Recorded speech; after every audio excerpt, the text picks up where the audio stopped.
This is a wake up call. Hello and welcome to Wake Up Call. Today is Monday, start of a new week. For a good number of people, you're getting into salary week. If you're paid monthly towards the end of um, the month. I know that for some people, uh, a day or just about the middle of the month, you get paid. So congratulations, you're getting a reward for work done or some reward for work done. But it's a new week. It's a beautiful new week. It's awesome to be alive, be excited. There's a lot to look forward to in this week, as is our custom. So we usually speak to employees on Mondays like this. And today I'm particularly talking to people who are new employees, who are looking out for a new job, looking out for a new gig, who are just getting something new, doing with a company, brand, and organization. And I wanted to talk to you about what to look out for in an employment contract, right? Um, so usually it's advisable that you get access to a lawyer who's familiar with contracts and agreements, because this can be pretty dicey, or you speak to like a business consultant who can guide you, because it feels like you'd rather pay a lawyer to do something bigger, like buy your land. I do hope you consult a lawyer when you're trying to buy property. Um, People would rather, visit a lawyer for other things they count as important.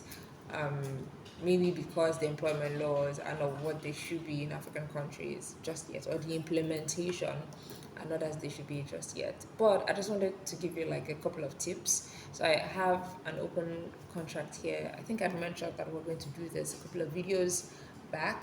So I have an open contract here, right?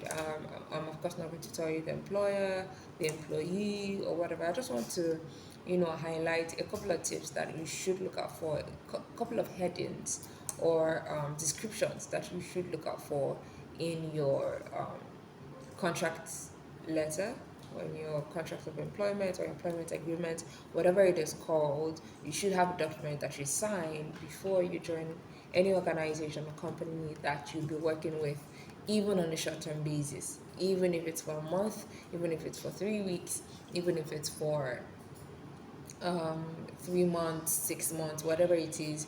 Always make sure that you sign an employment, document, one that has your interest at heart as well as the interest of the organization. So don't be hating on that contract because you know it focuses on the company, or the company has this, the company has that. Don't be biased about it. Don't say, oh, it could be better or things like that. No, the company has to put their interest in question as well. So be intentional, looking at, expect that when you're looking at a contract. So the first thing is the job title, and if possible the job description that you're finally being hired for. This may be different from what was initially posted in the ads, the vacancies that you saw in the conversations. So make sure that you watch out. If there's even a change, a slight change, make sure you get clarity or clarification on what that change stands for. If this is not what you signed up for, what you intended to sign up for, seeing as you've not signed the contract yet, make sure that you make that inquiry about, what that change is about. So your job title and job description is very important. It's an important part, and it's usually the first part of your employment letter. So it may not come as a section. It could come as the entry, writing there saying this is to inform you that you've been employed for this certain role in our organization, where you'll be carrying out so and so responsibilities starting from a certain date, until termination, as further discussed in this contract. So just make sure that you watch out for the title, you watch out for the description of the job that you're finally about to sign for. The next thing, of course, is the date. Make sure that you look at the date. Watch out for a probationary period. Are you getting, both feet into the waters immediately, or are you going to be tested for 3 months, to see if you're a good fit with the company, wherewith you or the company can decide that you're no longer interested in working with the organization. Then look at what happens after the probationary period. Look at your salary and your allowances. Calculate. Make sure you're checking for those words like net or gross income, such that you're aware of what your final take home will be, right? Allowances as well. Look at tax, what the tax agreement is going to be like in your organization, or this organization that you're trying to work with, and then your duties, basically where you'll be working from. So now we're in that age where everybody's trying to do hybrid, remote, or fully physical. So make sure that you see that upfront. And when it says hybrid, what does that translate to for you? Are there a certain number of hours? To what percentage or degree is that hybrid or remote part of your work present, right? So make sure you look at that. Check for health insurance if it's something that a company offers. Check for pension, apart from perhaps what you're saving by yourself, with other things that you're doing. Look out for, the company, if it has a pension contribution for you, if that's something that you're very intentional about. You don't want to work with a company that does not have a pension plan in place for you. Make sure you consider that before you sign those dotted lines. Until you sign those dotted lines, I mean, you have no contract with them, so feel no hatred or sadness, or guilt. I think that's the word, guilt, that you won't be working with a certain organization no matter what it is. Also, you may want to look out for if they have a training, plan for you, or a budget. If that's something that is important in your line of work, you need to be retrained at a certain point in time cycles. Watch out for that. Watch out for holidays. Watch out for working hours. What do those mean? And if you have paid leaves or unpaid leaves, and the kind of leaves you can take, things like that. Finally, one of the things that I would speak about, because there's a lot of, okay, there are two things I want to speak about. The first is the non-compete. Watch out for a non-compete.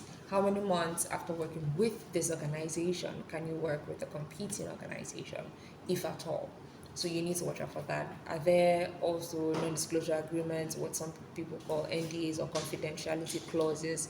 Are there certain documents that must not be seen by another pair of eyes or heard about by another set of ears? You need to look out for that. Look out for conflicts of interest and things like that. That is very important. So the final thing I wanted to, reinforce with you is that watch out for your termination of employment clause. Look at it. What's there? At what point can you say you're no longer working there? At what point can your company say, you know, um, you can no longer work for us? It's not in all circumstances that they come to say you can no longer work for us, that they have the jurisdiction to say so. Or if they are going to, they are going to have to reimburse you um, as required. It's law. So always watch out for those particular things. I wanted to, call people's attention to that, because I have observed that quite a number of people have that issue, to see that, oh, they were not aware of this non-compete clause, or they were not aware of the termination clause. They did not know, they were not aware that they could be cut off for certain reasons at the discretion of their employer. The employer will say that you are the one who probably just did not read it, so make sure you watch out for that.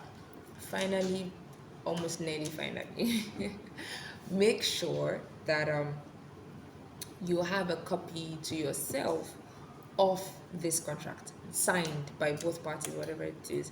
If it's a photocopy, if you want to go with that, if you want to scan and upload to a drive, or a cloud service that you find very safe, make sure that you have a copy of both, of the contract being signed by both parties, your employer and yourself.